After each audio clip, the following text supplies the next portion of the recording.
একই দিনে দুই বাঙালি আইকনের মানহানির মামলা, দুজনেই ক্ষতিপূরণ চাইলেন 50 কোটি। 90% মতুয়াই ডাক পাবেন শুনানিতে। No BJP no Trinamool slogan মতুয়াগড়ে। পদ্মের যুবভারতী অস্ত্রভোতা, প্রতিবাদের ঝড় চেয়েছিলেন শুভেন্দুরা। মুখ্যমন্ত্রীর জোরো ব্যাটিং ভেস্তে দিল সেই চেষ্টা। দেবদূতের বেশে চীনা সেনা, এলএসিতে ভারতীয় জওয়ানকে চিকিৎসার পর ফিরিয়ে দিল পিএলএ। ভাইরাল ভিডিও ঘিরে প্রশ্ন। ওই মেয়ে নরকে যাক, নীতিশের পক্ষে সওয়াল করে হিজাব বিতর্কের আগুনে ঘি ঢাললেন কেন্দ্রীয় মন্ত্রী। এশিয়া কাপে পাকিস্তানের বিরুদ্ধে ঐতিহাসিক জয়, যুব দলকে 90 রানে উড়িয়ে দিল ভারত। মমতার নির্দেশ পেতেই ফের বৈধ ভোটার খুঁজতে দৌড়ে দৌড়ে যাচ্ছেন বিএলএরা।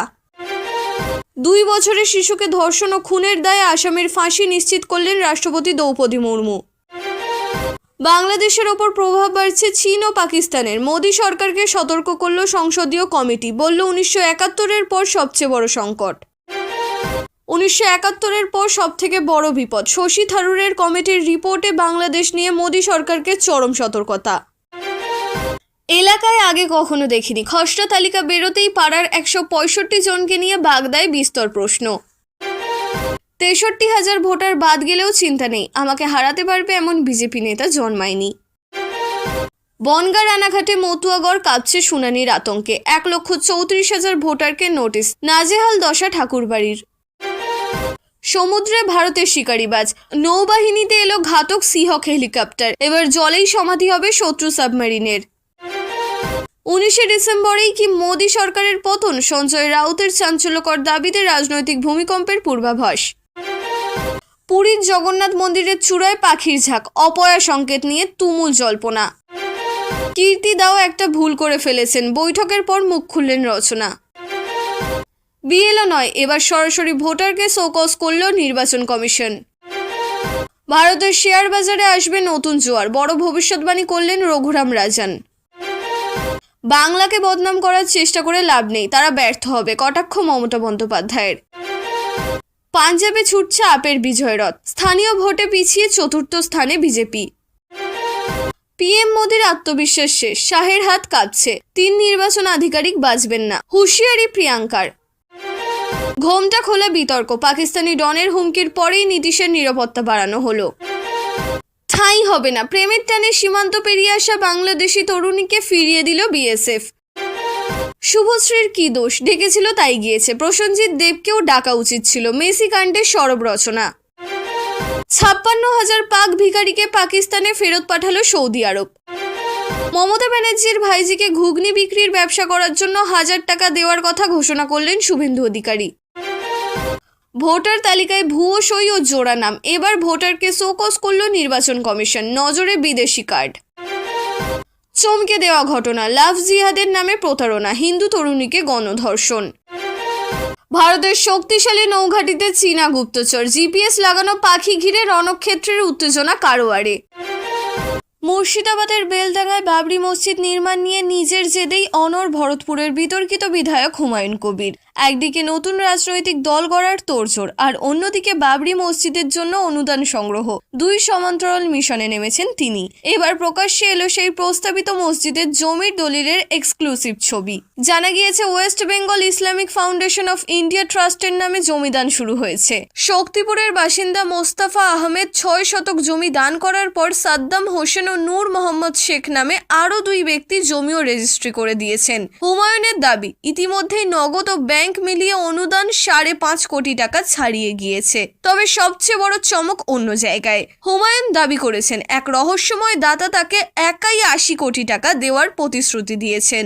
সব মিলিয়ে 300 কোটি টাকার মেগা বাজেট নিয়ে এগোচ্ছেন বিধায়ক, যেখানে মসজিদ ছাড়াও থাকবে হাসপাতাল ও স্কুল। আগামী 22 ডিসেম্বর নতুন দল ঘোষণার সঙ্গেই এই প্রকল্পের গতি আরও বাড়বে বলে মনে করা হচ্ছে। এসআইআর এর পর এই প্রথম রাজ্যে আসছেন প্রধানমন্ত্রী নরেন্দ্র মোদী। বাংলা যে এবার বিজেপির পাখির চোখ এবং বাংলা যে এবার তারা দখল করতে চলেছে, সেই ব্যাপারে বারবার আত্মপ্রত্যয়ী সুর শোনা গেছে বিজেপি কেন্দ্রীয় নেতাদের গলায়। বিহার জয়ের দিনেই সন্ধ্যায় দলীয় কার্যালয়ে গিয়ে বক্তব্য রাখতে গিয়ে বাংলা দখলের ব্যাপারে বার্তা দেন স্বয়ং নরেন্দ্র মোদী। তবে বিজেপির যিনি মূল প্রচারক, যাকে দেখে উজ্জীবিত হন কর্মীরা, তিনি যদি বাংলায় আসেন তাহলে স্বাভাবিকভাবেই কর্মীদের উন্মাদনা বৃদ্ধি পাবে। আর তাই অপেক্ষার যখন একদিন রয়েছে, তখন চূড়ান্ত প্রস্তুতি দেখা যাচ্ছে প্রধানমন্ত্রীর এই সভাকে কেন্দ্র করে। সামনেই 2026-এর বিধানসভা নির্বাচন। বিজেপি নেতা কর্মীরা কার্যত প্রস্তুত বাংলা দখলের ব্যাপারে। তবে অনেকের মধ্যেই সংশয় ছিল যে বাংলার কর্মীরা তো লড়াই দিতে চাইছে, কিন্তু কেন্দ্রীয় নেতৃত্ব কি চাইছে বাংলা দখল করতে? কিন্তু ইতিমধ্যেই সেই সমস্ত সংশয় দূর হয়ে গিয়েছে কেন্দ্রীয় নেতৃত্বের একের পর এক তৎপরতার মধ্যে দিয়ে। পশ্চিমবঙ্গের শাসক দল তৃণমূল কংগ্রেস এসআইআর পর্বের পর রীতিমতো অনেকটাই ব্যাকফুটে বলেই মনে করছেন বিশেষজ্ঞরা। আর এই পরিস্থিতিতে আগামী শনিবার রাজ্যে আসতে চলেছেন প্রধানমন্ত্রী নরেন্দ্র মোদী। সূত্রের খবর, আগামী শনিবার রাজ্যে আসছেন প্রধানমন্ত্রী নরেন্দ্র মোদী, যেখানে নদিয়ায় তাহেরপুরে একটি সভা করবেন তিনি। আর সেই সভা ঘিরেই রীতিমতো উন্মাদনা তৈরি হয়েছে বিজেপি নেতা কর্মীদের মধ্যে। সভায় জনসাধারণের উপস্থিতির জন্য বড় মাপের ব্যবস্থা করা হচ্ছে বিজেপির পক্ষ থেকে। কোথাও যাতে কর্মীদের বা সভায় আগত মানুষদের অসুবিধা না হয়, তার জন্য প্রতি মুহূর্তে নজর রাখা হয়েছে। রীতিমতো ছাউনি দিয়ে ঢেকে দেওয়া হয়েছে সভাস্থল। সব মিলিয়ে 26-এর বিধানসভা নির্বাচনের দামামা বাজার আগেই প্রধানমন্ত্রী নরেন্দ্র মোদীর বঙ্গ সফর ঘিরে রীতিমতো উন্মাদনা এবং উচ্ছ্বাস তৈরি হয়েছে বঙ্গ বিজেপির নেতা কর্মীদের মধ্যে। পশ্চিমবঙ্গের ভোটার তালিকা সংশোধন প্রক্রিয়ায় প্রথম ধাপ শেষের দিকে। নির্বাচন কমিশনের সাম্প্রতিক তথ্য অনুযায়ী রাজ্যে এখনো 58 লক্ষের বেশি ভোটারের নাম যাচাই করা সম্ভব হয়নি। অর্থাৎ এই নামগুলো খসড়া ভোটার তালিকা থেকে বাদ যাবে। বৃহস্পতিবার ছিল এনুমারেশন ফর্ম জমা দেওয়ার শেষ দিন। নির্বাচনী আধিকারিকরা রাত 12টা পর্যন্ত তথ্য আপলোড করতে পারবেন। ফলে আনকালেক্টেবল নামের সংখ্যা আরো বাড়ার সম্ভাবনা রয়েছে। দক্ষিণ 24 পরগনার বিভিন্ন বিধানসভায় যান নির্বাচন কমিশনের বিশেষ পর্যবেক্ষক সি মুরুগান। মৃত ভোটারদের তালিকায় নাম থাকা এবং পুরনো ভোটারদের উপস্থিতি নিয়ে বিরোধীরা সরব হয়ে ওঠেন। পরিদর্শনের সময় তৃণমূল সমর্থকরা বিশেষ পর্যবেক্ষককে ঘিরে বিক্ষোভ দেখান। কিছু মহিলা কমিশনের অন্যান্য সদস্যদের দিকে ঝাঁটা নিয়ে দাঁড়িয়ে থাকেন। রাজ্যের সিইও মনোজ আগরওয়াল জানান, অবজারভারদের নিরাপত্তা নিয়ে কোনো সমস্যা হয়নি, লিখিত রিপোর্ট জমা দিলে খতিয়ে দেখা হবে। মুরুগান পরে সিইও দফতরে নিরাপদে পৌঁছান।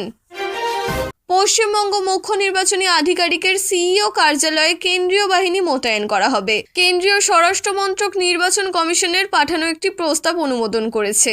চলতি ভোটার তালিকার বিশেষ নিবিড় সংশোধন এসআইআর প্রক্রিয়াকালে সিইও অফিসের বাইরে বিক্ষোভ, মারামারি ও নিরাপত্তা উদ্বেগের কারণেই এই সিদ্ধান্ত। কয়েকজন বুথ লেভেল অফিসারের মৃত্যু এই প্রক্রিয়াকালে উত্তেজনা বাড়িয়েছিল। কাল সকাল থেকে কেন্দ্রীয় বাহিনী সিইও অফিসের দ্বিতীয় ও তৃতীয় তলার নিরাপত্তা নিশ্চিত করবে। পাশাপাশি সরকারি যানে অফিসের বাইরে যাতায়াতের সময়ও জওয়ানরা কর্মকর্তাদের সঙ্গ দেবেন।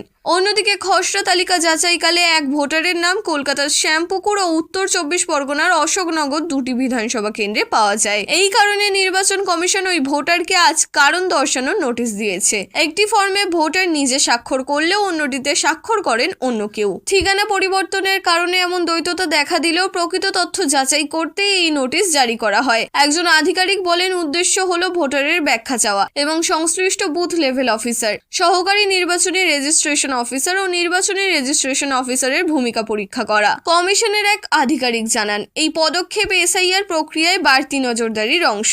তিনি যোগ করেন, এই প্রক্রিয়া তত্ত্বাবধানকে শক্তিশালী করতে এবং যে কোনো পদ্ধতিগত বা প্রশাসনিক ত্রুটি মোকাবিলায় সহায়তা করবে।